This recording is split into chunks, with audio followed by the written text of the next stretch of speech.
Ya, di kesempatan ini saya akan mencontohkan salah satu penggunaan fungsi offset.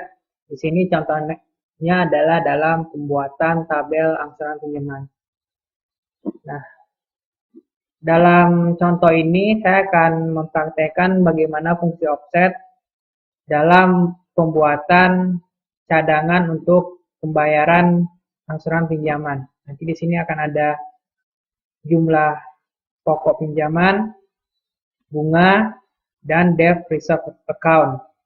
Ini adalah total cadangan dana yang kita miliki untuk estimasi cadangan dana untuk pembayaran pokok maupun bunga untuk periode-periode berikutnya. Nah, mari kita mulai dari awal. Pertama, kita buat dulu periode pinjamannya. Mulai di sini dimulai pinjam di 31 Desember 2007. Jadi kita buat periode awalnya. Lalu di sini saya asumsikan akan terjadi pembayaran tiap 3 bulan. Nah, saya mau memperkenalkan salah satu fungsi Excel bernama IOMAN. Jadi dia akan otomatis memperhitungkan periode awal dan tanggal akhir dari kuartal yang kita inginkan. Di sini rumusnya adalah start date dan month. Jadi start date adalah tanggal awalnya, month berapa bulan kita akan maju ke depannya. Di sini bisa ambil 2. Nah, dia akan maju 2 bulan, Januari, maju 2 bulan, jadi Februari, Maret, dan dia akan mengambil tanggal paling akhir. Jadi ini adalah fungsi dari IOMAN. Rumusnya adalah start date dan month berapa bulan Anda ingin maju ke depannya. Ini serah Anda isi bisa 1 bulan, 2 bulan. Di sini karena saya mau mengambil contohnya untuk 3 bulan, loncat 2 bulan berarti 1 Januari sampai 31 Maret. Nah, nanti di sini otomatis bisa kita tarik ke kanan, otomatis tanggalnya akan dihitung sendiri. Sini lalu repayment quarter, berapa lama periode pembayaran untuk pinjaman ini. Di sini saya asumsikan 2 tahun. Di 2 tahun itu ada 8 kuartal ya, 8 kuartal. Terus 8. Ini maturity-nya. Tanggal jatuh temponya kita juga bisa pakai rumus IOMAN. Start date-nya dan 8 karena ini per kuartal dikali 3 akan dapat 12 bulan.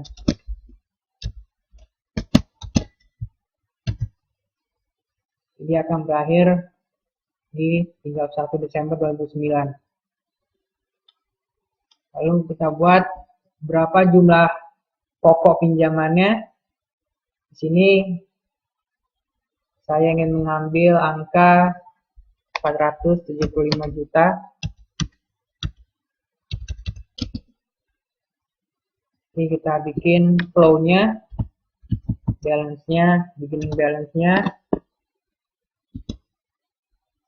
Lalu untuk pembayaran prinsipalnya diasumsikan bahwa tiap bulannya akan sama. Jadi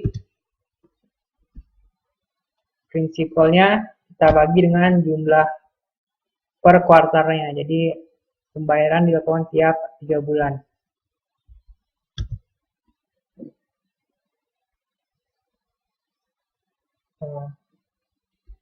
Ending balance-nya tambahkan, otomatis kita tarik selama 8 bulan. Nah, apabila Anda untuk mengingatkan, Anda bisa memberi tanda di periode keberapa Anda sudah sedang berada.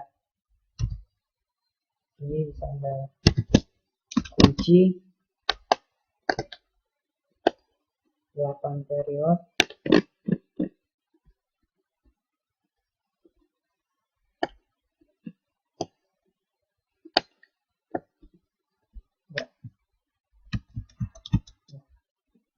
Jadi jangan lupa juga untuk mengunci kalau referensinya, kunci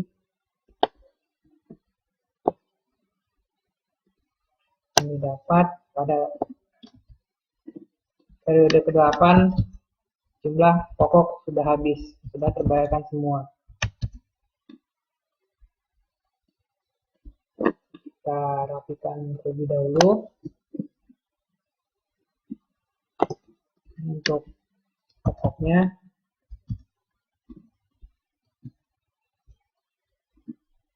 lalu untuk bunganya di sini diasumsikan per 3 bulannya, per 3 bulannya akan dibayar cuma sebesar 3% misalnya.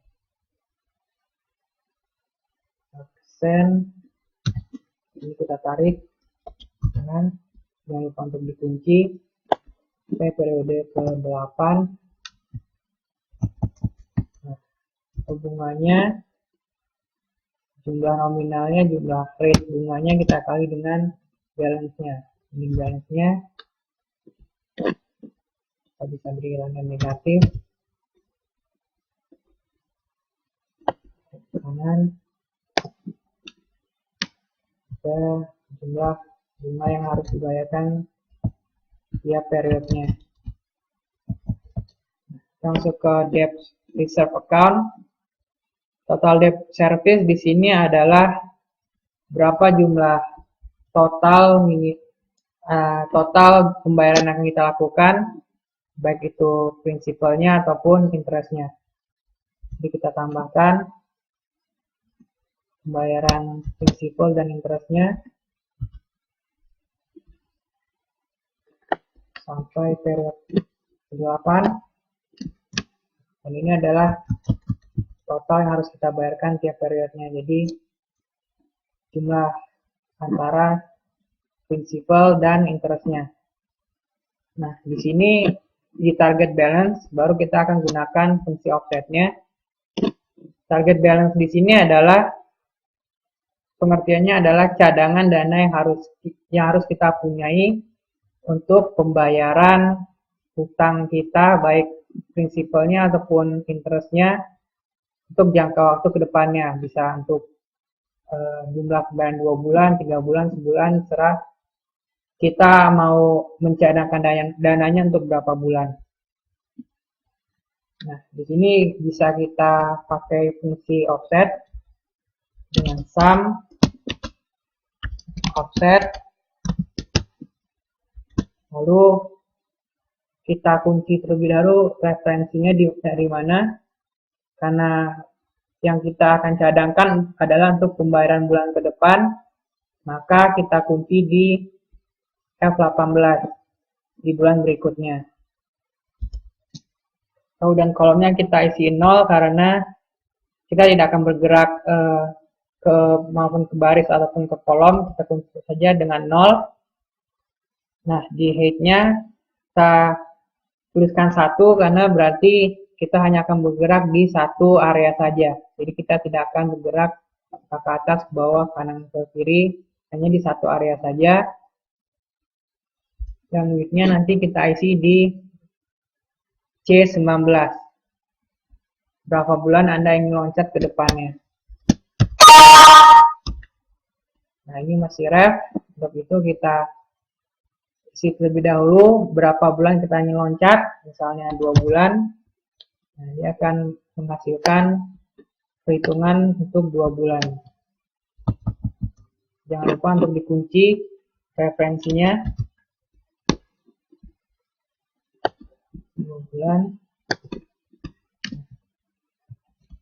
Jadi target balance di sini pengertiannya adalah untuk periode di 31 Maret 2008 dia harus punya cadangan dana untuk pembayaran baik prinsipal ataupun interest 2 bulan ke depannya. Jadi 141 juta ini adalah total debt service di kolom F dan D. 141 juta sama dengan 141 juta. Di sini Anda juga bisa merubah periodenya, misalnya Anda hanya ingin 1 bulan, nggak Anda rubah di referensinya menjadi 1, dia otomatis hanya mengambil 1 bulan ke depannya, 1 bulan berikutnya saja.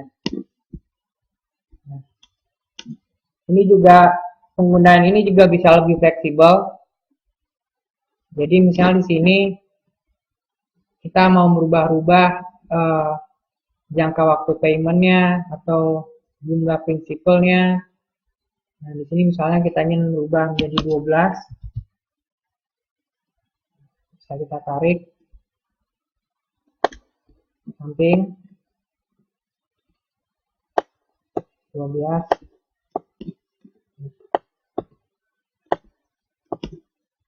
Oke. Namun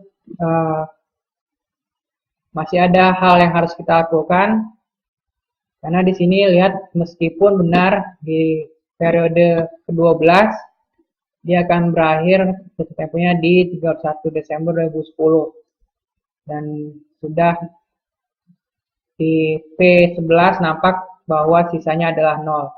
Tapi apabila kita tarik lagi sampai ke Q, R, S dan seterusnya, dia masih menunjukkan angka, dia akan menunjukkan nilai yang negatif. Nah, untuk